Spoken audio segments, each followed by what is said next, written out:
তোমরা আমার আপনজন হতে চলেছো, তোমাদের কি হুমকি দিতে আমার ভালো লাগে? ভালো লাগে না।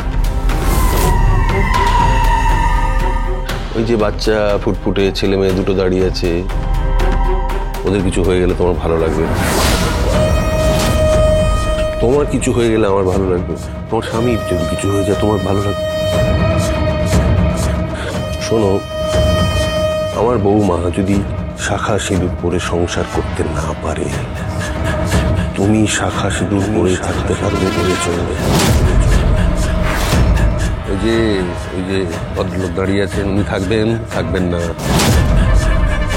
বাচ্চা দুটো থাকবে না? তুমি একা একা এখানে দাঁড়িয়ে থাকবে?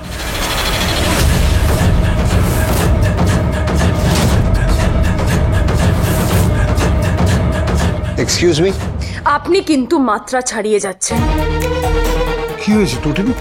ছেলের বাবা বড্ড বেশি বাড়াবাড়ি করে ফেলছেন, এখানে দাঁড়িয়ে আমাদের হুমকি দিচ্ছেন।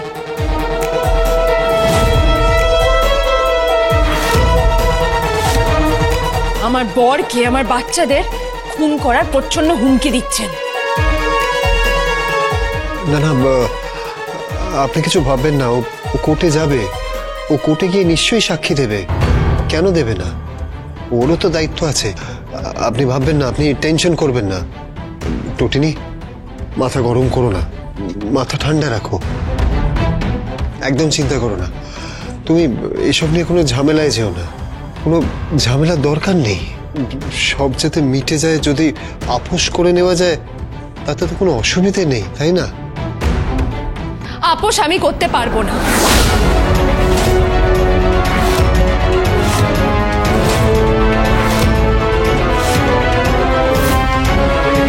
তাহলে তুমি কি করতে চাইছো? তোমরা কি করতে চাইছো আমি তো সেটাই বুঝতে পারছি না। একদিকে হুমকি দিচ্ছ, অন্যদিকে হাত জোড় করছো, অনুরোধ করছো। কি চাইছো তোমরা ছোটকা?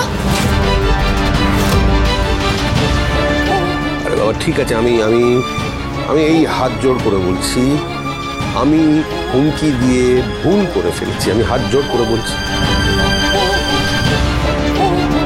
আসলে আমি ছেলের বাবা তো, তাই ইমোশনালি বলে ফেলেছি আমি। আসলে কি জানো তো, আমি চাই আমারও ভরা সংসার থাকুক, তোমারও ভরা সংসার থাকুক। তোটি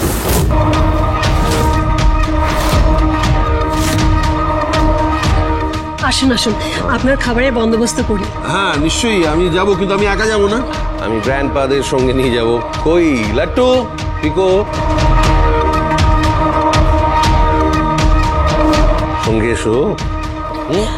আসো, হ্যাঁ চল চল প্লিজ চল।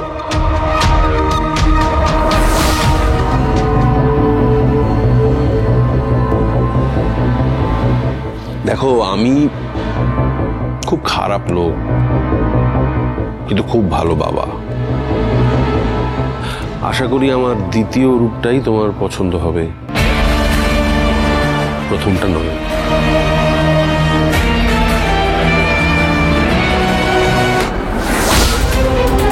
দেখো আমি খুব খারাপ লোক, কিন্তু খুব ভালো বাবা। আশা করি আমার দ্বিতীয় রূপটাই তোমার পছন্দ হবে। মাথা ঠান্ডা করো। কি বলছো কি তুমি? ওই লোকটা হুমকি দিয়ে গেল। আমার রীতিমতো ভয় লাগছে। আমার তোমাকে নিয়ে ভয় লাগছে, আমার ছেলে মেয়েদের নিয়ে ভয় লাগছে। কিচ্ছু হবে না, দেশে আইন আছে, সর্বত্র আইন আছে, আইনের ঊর্ধ্বে কেউ না। একদম ভেবো না। আমি কি করব সেটা তুমি আমাকে বলে দাও। তোমার মন যা বলে তুমি তাই করো। আমি আমার সিদ্ধান্ত তোমার উপর জীবনে চাপিয়ে দিইনি, আর চাপিয়ে দেবও না। তুমি ঠিক করবে যে তুমি কবিরের ফেভারে বলবে, নাকি কবিরের বিরুদ্ধে দাঁড়িয়ে সত্যি কথাটা বলবে যে তোমার ছেলেকে, তোমার মেয়েকে কিডন্যাপ করানোর চেষ্টা করেছিল।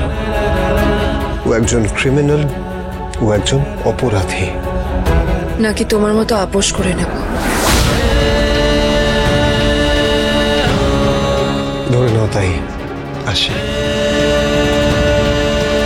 এ কি, তুমি তো কিছু না খেয়েই চলে যাচ্ছ, একটু কিছু মুখে দিয়ে যাও প্লিজ। মাফ করবেন, ছেলের বাবার হুমকি খেয়েই পেট ভরে গেছে। সাধারণ মানুষ তো ভয় লাগে, বড় ভয় পাই। নিত্য আমাদের ভয় তাড়া করে ফেলে, আর নিত্য আমরা ভয়ের সাথে আপোষ করে ফেলি। আসছি।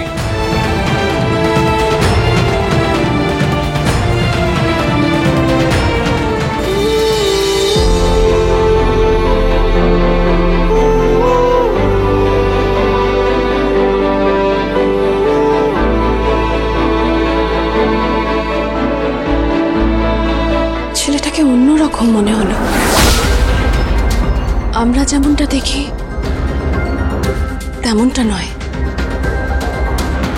গলায় হয়তো ভয়ের সুর, কিন্তু মুখের মধ্যে একটা অদ্ভুত জেদ, অদ্ভুত রাগ দেখলাম।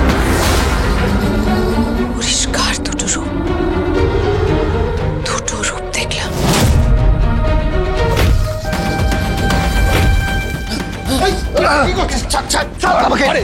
কি করছিস? মরে যাবে তো। মরে যাক। এদের জন্য ক্রাইম বাড়ছে পৃথিবীতে।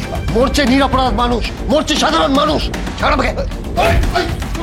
কি হলো? এত রিঅ্যাক্ট করছিস কেন? কি হয়েছে বল, কি হয়েছে? কর্ণ চ্যাটার্জি থ্রেট করেছে, আমার সামনে দাঁড়িয়ে টুটিনিকে থ্রেট করেছে, শিবপ্রসাদ গাঙ্গুলিকে থ্রেট করেছে। কি বলছিস? কি থ্রেট করে বলেছে ও আমাকে মারবে, বাচ্চাদেরকে মারবে, টুটিনিকে বিধবা সাজাবে আমার সামনে। কি ভেবেছে নাকি? তুই মাথাটা ঠান্ডা কর। তুই ভুলে যাস না পরশু কিন্তু ডেট আছে। জানি তো, আমি ডোডোকে মিট করতে চাই, যেভাবেই হোক আমি ডোডোকে মিট করতে চাই। ওদের স্টেটমেন্ট নেই, শেষ মুহূর্তে যদি টুটিনি ঘুরে যায়, যদি নিজের স্টেটমেন্ট বদলে দেয়, ওদের চাপে পড়ে, ওদের প্রেশারে এসে, তাহলেও যেন ডোডো ছাড়া না পায়, তাহলেও যেন কবির চ্যাটার্জির হাজত বাস হয়। ওর পানিশমেন্ট দরকার, জাস্টিস দরকার আমার।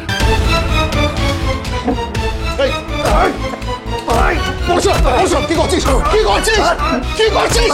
মাথা ঠান্ডা কর। বস বস বস। কি করছিস? কি এনে একটা টাকা? ভালো লাগছে না, প্লিজ খা।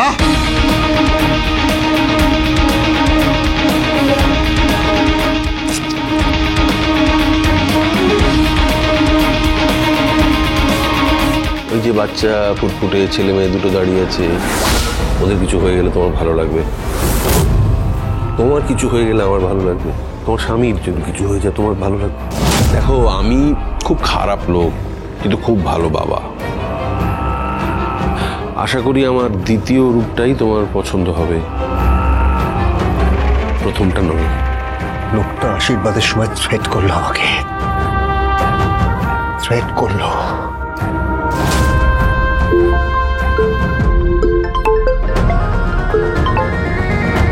হ্যালো, হ্যাঁ বলরাম বলছি। কে? নন্দিনী মুখার্জি?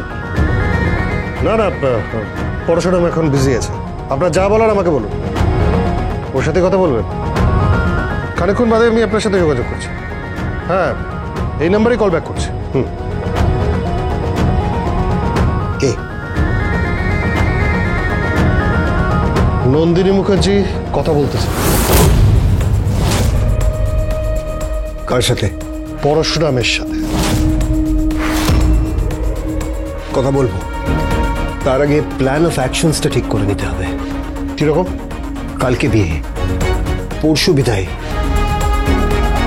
তার মানে পরশুদিন বিদায় হতে হতে দুপুর। ওরা দুপুরবেলা কনেকে বিদায় করবে, আর সেখান থেকে সোজা কবির যাবে কোর্টে। আর মেয়ে? যদি ভুল না করে থাকি, মেয়ে ওখানেই দাঁড়িয়ে থাকবে, কিংবা সোজা কোর্টে যাবে, সিন ক্রিয়েট করবে, মেন্টাল প্রেশার ক্রিয়েট করবে টটিনির ওপর। কি করবি? ভাবতে হবে, নেক্সট প্ল্যান অফ অ্যাকশন ভাবতে হবে। কিন্তু ওরা জানে না যে বিষ্ণু ষষ্ঠ অবতার পরশুরামের হাতে আর ছিল কুঠার, আর এই কমন ম্যান পরশুরামের হাতে আর প্রহার আর চেম্বার। পরশুরাম।